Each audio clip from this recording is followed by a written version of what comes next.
Alright, welcome everybody to the first episode of Brandon's Builds. Throughout the course of this series, I hope to demonstrate how to bring to life some of our favorite props, armor, weapons, and more from our favorite movies, games, and comics. Today, I'm going to cover how I built this Star-Lord Element Blaster using EVA foam, plastic, and paint. So, let's get into it. First things first, you want to print a side view of the blaster and scale it to your liking. I just eyeballed the size of the blaster and used my hand as reference when scaling it in Microsoft Word. I think it only took me about 2 tries to get this to the right size. Then I traced over this using some tracing paper to make an expendable copy so I could make some stencils. You could just print more than one copy of the original, but ink's expensive and I didn't want all this extra shading on my stencils. First, I went ahead and traced around the inside and outside of the blaster handle using the stencil. I only did the handle here, but I highly recommend you actually trace the entire shape of the blaster minus the barrels in this step. It'll save you a step down the line. Here, I'm changing blades on my box cutter because a sharp, fresh blade is very important when wanting to get smooth cuts in your EVA foam. I then used my metal straight edge ruler to help guide the blade as I cut out the handle. Make sure to hold the box cutter at as straight of an angle as you can. You want that blade to be perpendicular to the foam.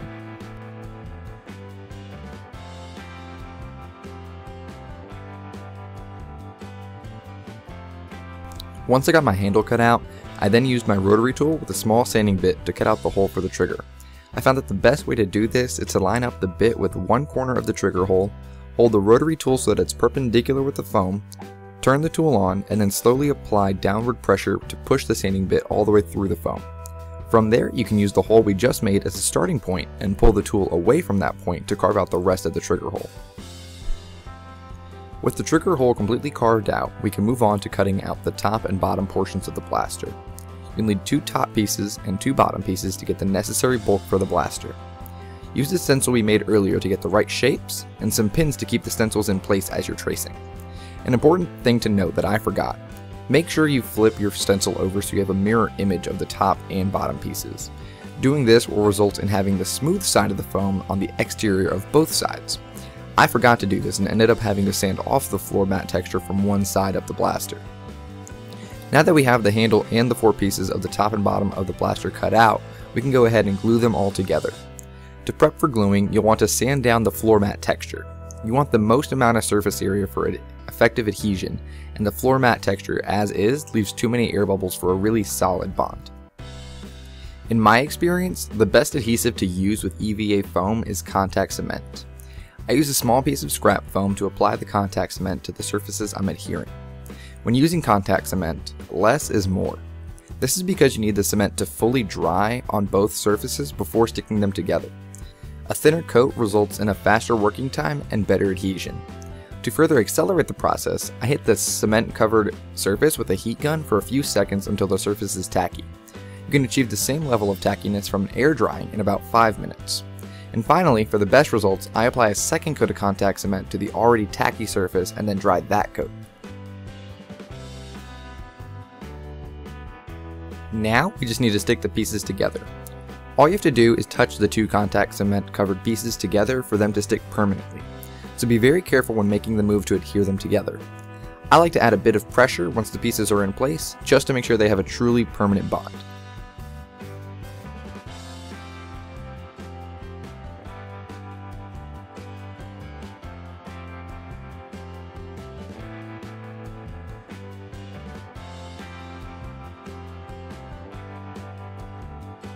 From here, I decided I needed some foam to fill in the gaps in my blaster. I was kind of figuring out this build as I was going along, so I didn't have the foresight to cut out the entire blaster shape to begin with. As long as you did, you can actually skip this part. If you goofed like me, simply trace up one more of the top and the bottom pieces, taking into account that inch that I added for the handle, and subtract this inch from the new top and bottom pieces. Once again, use your box cutter to cut the pieces out, sand down the rough texture, apply contact cement to all surfaces that will make contact, and then pop the 2 pieces into place.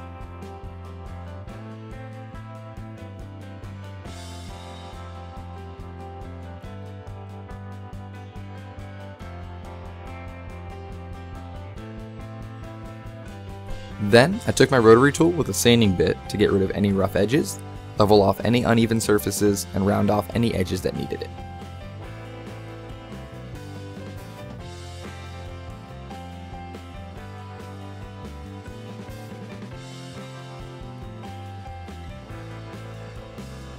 And now we get to work on the barrels of the blaster. I recommend using a PVC pipe because they're easy to glue to EVA foam and are easy to cut with a rotary tool. The top barrel is actually more of an oval shape. To achieve that, I warmed up the pipe with my heat gun and pressed on the sides with my fingers, hand, and the table. Be sure to use heat-resistant gloves for this step because the heat gun will make the pipe very hot. Once you've gotten the pipe to a shape you like, use the circular saw bit on your rotary tool to cut off that chunk of the pipe. Please wear a mask of some sort and safety goggles when doing this because the PVC dust gets everywhere and you don't want to inhale any of this through your nose or mouth or get it into your eyes. Then we have to make a slot for the barrel on the blaster. Just trace around the circumference of the pipe onto the front of the blaster. Then use your rotary tool with a sanding bit to hollow out the chamber. Use a steady hand when doing this and start on a lower speed as it's easy to let the rotary tool slip when hollowing this part out. I also recommend making the hole slightly smaller than the shape that we traced because it's better for the pipe to fit more snugly than loosely. Once you've gotten the pipe to fit in the blaster nice and snug, you may have to trim some excess pipe like I did.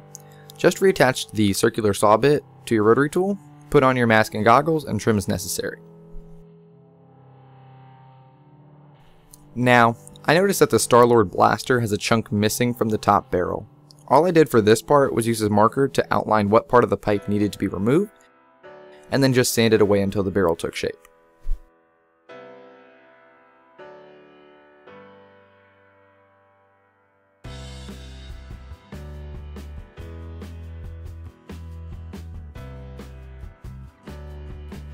Moving on to the bottom barrel, we'll just repeat the process we used to make the top barrel, but leaving out the step where we made it into an oval shape. So just trace the circumference of the barrel onto the front of the blaster, hollow out a chamber for the pipe, cut the pipe to fit, and voila! With the barrels done, we can move on to making the trigger. I decided on a trigger that doesn't move as it would be the easiest to make. You can make the trigger out of foam, plastic, or wood. I opted for plastic because I had some scrap plastic lying around. All you have to do is draw the shape of the trigger onto the material, cut it out,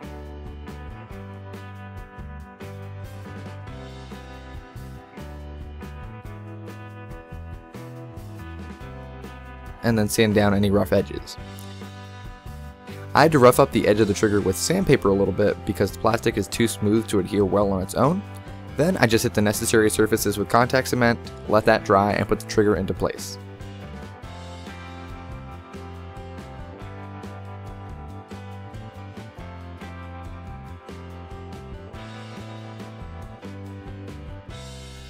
So by this point in the build, I realized that the two plastic barrels being held together by a solely foam blaster wasn't going to work too well. The barrels added a bit too much weight and the foam blaster began to feel flimsy. To fix this, I got some more spare plastic and began tracing the handle stencil onto it. I just happen to have enough spare plastic for this, but if you don't, you could substitute this with some thin wood. This time, I remembered to make the second handle shape as a mirror image of the first. Once you've got both sides of the handle traced onto your material, you can cut the shapes out using the saw bit on your rotary tool again. Once again, be sure to wear a mask and safety goggles when doing this because cutting plastic creates a lot of dust and debris. Once the shapes are all cut out, you'll want to sand down the edges. Then we can cut out the hole for the trigger guard. I found that the best tool for this was the rotary tool with the kind of cone-shaped filing bit. I just pressed this through the center of the trigger guard and worked my way outwards to define the shape.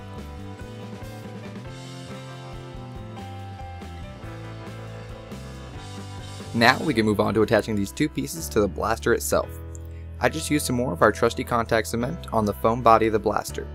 But as I went to apply some to our new plastic pieces, I realized the plastic was too smooth and glossy on the backside to properly take the contact cement. No problem though. A quick pass of some rough sandpaper will do just the trick. I think I used a 120 grit, and this allowed the plastic to take the contact cement just perfectly. Then just use the heat gun to quicken the drying time of the contact cement and stick the plastic handle onto the body of the blaster.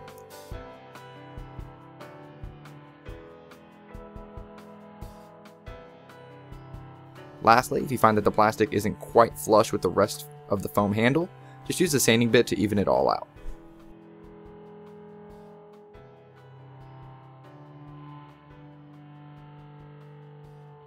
So this next part is completely optional.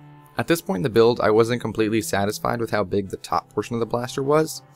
To fix this, I just added a strip of the EVA foam to the top of the blaster. I only did this because I ended up tripping off a bit too much from the top of the blaster early on in the build. If you're happy with how your blaster looks before this step, you can skip this step altogether.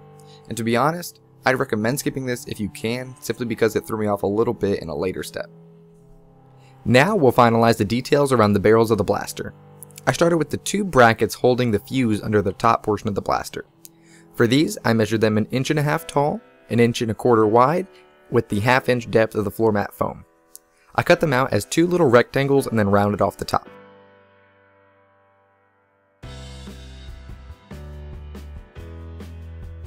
Then, I glued the front one into place with contact cement, and with that one set, I could now permanently attach the top barrel to the blaster. Then, I went ahead and attached the second bracket piece. After that, I made this piece of the base by cementing two more of those rounded rectangles together and sticking it into place. Then, I marked on the bottom barrel where I wanted these rings to go. They're just made from thin strips of craft foam that are cemented onto the bottom barrel. With those on, I just popped the barrel back into place and cemented the whole part down.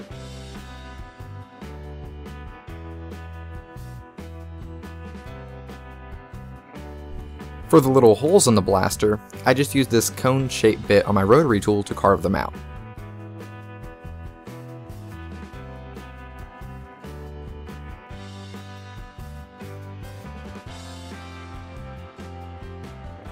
Lastly, for the details, we just need to add the fuse. I picked up this pack of fuses from the hardware store for like $2. You could also use the craft foam wrapped on PVC method we used just a moment ago using thinner PVC pipe, but I figured this way gave me one less thing to paint in the end. Since the fuses are just a bit longer than what I have room for, I hollowed out the inside of those top brackets to make room for the fuses. Then I just cemented the fuses into place.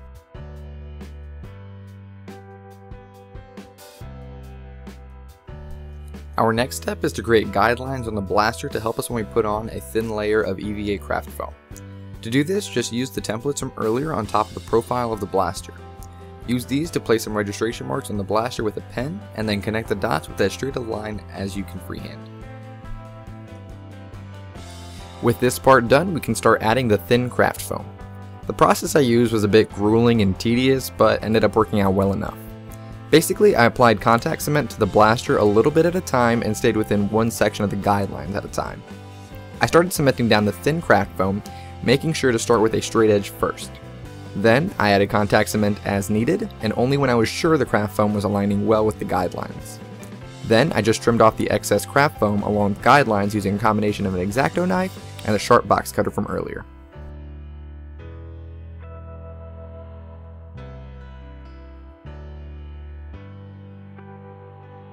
In some areas, I was able to use the profile templates to get the exact shape that I needed. This was the easiest method to use, and if you didn't add bulk to your blaster like I did, this method should be far more applicable to you. With this method, I recommend cementing down the side pieces first, and then connecting them with strips of thin foam on the top and bottom, and then sanding down the seam lines. This tended to get me the best results. As far as the vent slots on the blaster go, I tried both cutting them out with an X-Acto knife and carving them out with a sanding bit. I found that cutting them out was easier. I also highly recommend doing this on the thin foam before cementing the foam down. That way if you mess up, you don't have to go through the trouble of removing the whole piece from the blaster. For this little bit on the bottom barrel, I used the 1/2 inch foam and the inkwell of a pen. First, I plugged up the end of the blaster with some foam. Then, I cut out some circles from the foam and split those in half so that the circles were 1/4 inch thick, not a 1/2 inch. Then, I notched the sides with the box cutter and hit these with the heat gun to make the notches more pronounced. You'll also notice that I didn't sand off the floor mat texture from these discs. I liked the extra layer of detail the texture added to this part. Then, I pushed the inkwell through the center of the discs and cemented the whole piece into place. With that done, we've finished the build and can move on to painting. Before painting EVA foam, you'll always want to hit it with the heat gun first to heat treat it. Heat treating is just waving your heat gun over the entire piece to close all the cells on the foam. You'll know when you're done heat treating when the matte finish of the foam turns into this like glossier finish. Once we're done heat treating, we're going to tape up the fused part with painter's tape. Then hit the blaster with about 3 to 4 layers of Plastidip and let it dry for a couple of hours. Plastidip both protects the foam as well as primes the surface for painting. Next, we'll tape up the handle and hit the blaster with a couple layers of silver spray paint. Do this in quick, light passes, keeping the can about 12 inches from the blaster so that you don't get puddles of paint building up on the blaster. Let this dry for however long your can recommends. Next, let's define those crevices and valleys. Just brush on some black paint into the crevice and then wipe away the excess with a paper towel. Doing this darkens those low spots and weathers the shiny silver at the same time. Repeat this process all over the blaster until all the crevices are dark. Then I started brushing on black paint to the top and bottom, wiping a lot of it off and then putting more back on. I did it this way because I didn't want to completely lose the sheen of the silver below to the matte black that I was applying. And I just repeated this until I was satisfied with how it looked. I did pretty much the same thing to the barrels of the blaster as well to weather them. Next, I used tape to make sure I was getting a straight line, and then proceeded to paint a couple pieces on the bottom barrel a copper color. Then I painted the handle a matte black color to darken it and also hide where some of the tape peeled off the Plastidip earlier. Now I wanted to replicate the charring effect on the front of the blaster. For this, I watered down some blue paint and did a couple of light washes around the front of the blaster and wiped off a lot of excess paint. Basically, I wanted to stain the silver with blue rather than put on a full coat. Then I did the same thing with purple paint, only covering less area with the purple.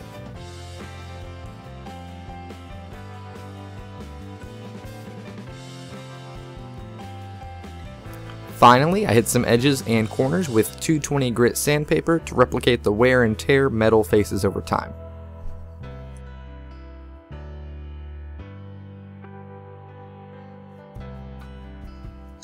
And you're done! Just hit the entire blaster with some of this semi-gloss clear coat spray paint to seal in your paint job and you'll be good to go.